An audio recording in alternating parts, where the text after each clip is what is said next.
Salut, c'est Stardust de la Team AFE. Aujourd'hui, on va vous présenter une decklist Dragon Link jouée par Mike, un membre du DC où on joue. Du coup, il va vous présenter sa liste. Il a joué aujourd'hui à Toulon sur un WCQ. C'est top 1, mon gars. Top 1 avec Dragon Link. Donc best deck Dragon Link, hein. Donc top 1 Dragon Link, top 2 Dragon Link. Donc voilà, on est bien. Je vais présenter la decklist. Donc je vais jouer un terrain de chaque parce que je joue l'engine Romulus. Je vais jouer 3 Seafers. Donc c'est la starter du deck un petit peu. Je vais jouer 3 Trasseurs.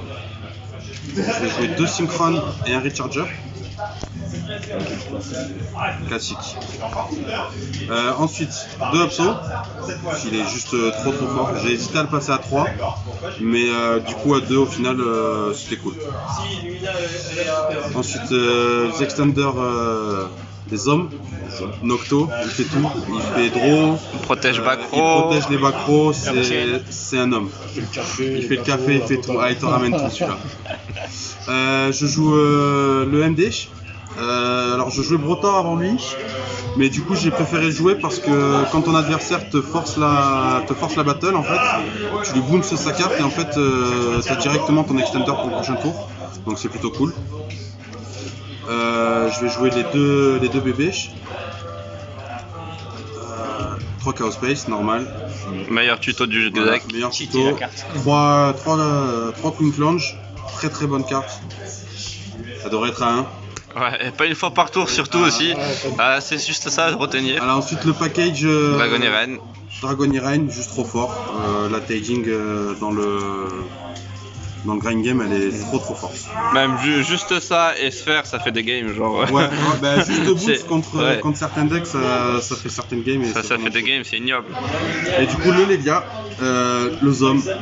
Meilleure carte, meilleur extender niveau 8. Meilleure carte du deck pour Faut moi. pas la jouer, c'est le pas en secret, les gars, c'est mort. Ah c'est mort, ceux qui la jouent en gold c'est mort. Non, on range la mago. Voilà. Et après du coup les entraps. Ah, les gammas qui posent. Les gammas, les pièges de main. Le frérot. Le driver. 3 H parce qu'elle est intéressante contre tous les match-ups. C'est pas une carte folle, mais t'arrives facilement à la claquer sur tous les match-ups. 2 Veiler et 3 Nib. Voilà pour le main deck. Donc je suis à 11 entrap main deck. Pourquoi du coup 2 Veiler 2 Veiler parce que en fait il me manquait 2 places. À la base c'était un call buy et c'était Brotor. Et en fait je voulais des entrap light pour meul avec le chaos pour potentiellement claquer des Levianir ou des collabs quoi. Et j'avais hésité à mettre 3 Veiler et 2 Nib, mais Nib a beaucoup plus d'impact que Veiler, surtout contre les decks combo, donc je préférais jouer ce ratio. Et tu joues à 41, c'est ça? Je joue à 41, c'est ça. Donc hop, sur l'extra, il est très simple. Voilà, le mono frérot, le pistiche, les 2 cils. Le quad Vorel, alors lui il m'a fait une game, il est juste trop fort quoi. Quand tu arrives à détruire des links adverses. Ouais, surtout quand on le fait sur Shureg. Je le fais sur Rugal, j'ai Reborn 3, j'ai win, c'est littéralement win. Le Romulus pour le package Ravin, donc tu topes plus facilement les Levianir avec les Seafers.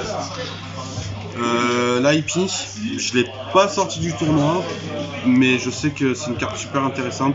Ça fait des games aussi. Tu fais très souvent Seal IP, et Seal IP, c'est juste trop fort en fait. Ça fait double bounce aussi. Voilà, ça fait double bounce. Ça peut faire une apo aussi. Ouais. Ça peut faire une apo. La apo, je l'ai sorti très souvent pour le tournoi, je trouve. Un peu trop même.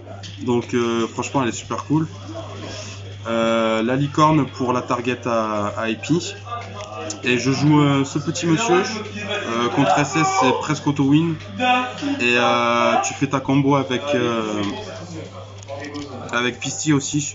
Quand tu pars sur des plays Romulus, tu fais Romulus, tu fais Pisti. Et après, tu pars sur Quad Vorel pour l'effet de Pisti pour plus facilement OTK pour faire ce monsieur pas gentil.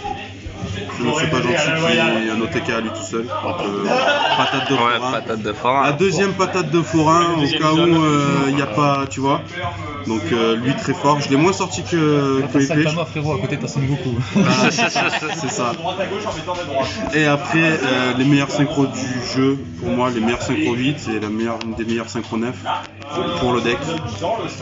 Bon, mais la meilleure synchro 9, c'est Shensen, c'est Sergio Ouais, Ramos. non, mais- Sergio Ramos, c'est le meilleur. Je suis d'accord, mais Bouillant, il est très fort parce qu'en Battle Pass, je peux reboard des traceurs. Ouais, ou des roquettes synchro. Des roquettes synchrones et après partir sur des plays très sombres. Donc voilà. Et du coup, pour le side, je l'avais en dernier celle-là. 3 lancers pour tout ce qui est Tri-Brigade, pour tout ce qui est PK, Dragon Link, Virtual World. Virtual World. C'est trop impactant sur la méta. C'est trop impactant. 3 drôles, Dragon Link pareil, Virtual World. Qu'est-ce qui se le prend? Je suis tombé sur un invoqué, et Dritron, il a mangé sale. Donc voilà. Je joue que 2 twins. Parce qu'on n'est pas trop dans une méta avec des pets MP, donc T'as pas peur de la révolte, hein. j'ai pas peur de la révolte. Voilà. J'ai vu que je joue 3 storms, donc ça me fait un ratio de 5 pets MP, c'est un des meilleurs ratios pour moi. Du coup après je joue TTT en side, parce que je veux pas l'open. Je veux pas l'open quand je seconde, donc vu que tu gagnes jamais ton dice parfaitement. Ouais, ça fait beaucoup de go secondes, quoi. Et la tech card des ténèbres, le Kohakimeru. Auto-win contre Dragon Link, auto-win contre Dritron. Pas de spé lumière, pas de spé ténèbres. c'est Auto-win trop fort. contre PK, tu peux pas faire Shureg, tu peux rien faire. Mais t'inquiète, y'a moyen de la passer. Il y a moyen de la passer parce qu'elle a 0-0 quand elle est SP partielle, mais je gagne un tour et quand je gagne un tour, je gagne le duel. Donc voilà. Et du coup, Hein tes match-up. Alors les match-up, j'ai affronté, alors game 1 j'ai affronté un PK, un mec de la team, pareil, c'était un peu dommage. En game 2 j'ai affronté Invoqué, Make Knight, Kaiju je crois, il jouait aussi. En game 3 j'ai affronté un Madolch. À la il a pris la à la foudre. 4 contact C aussi. 4 Ah non, contact lui, C dedans. Poucharette, il a pris la foudre, c'était pas marrant pour lui.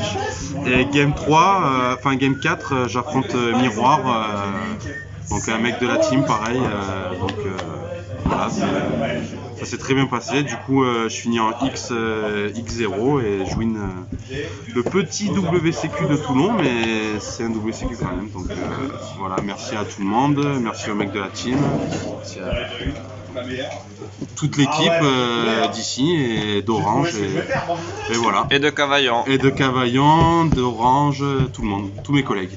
Voilà. Voilà. Bon allez, c'était la team AFE, on se dit à la prochaine. Allez, bisous.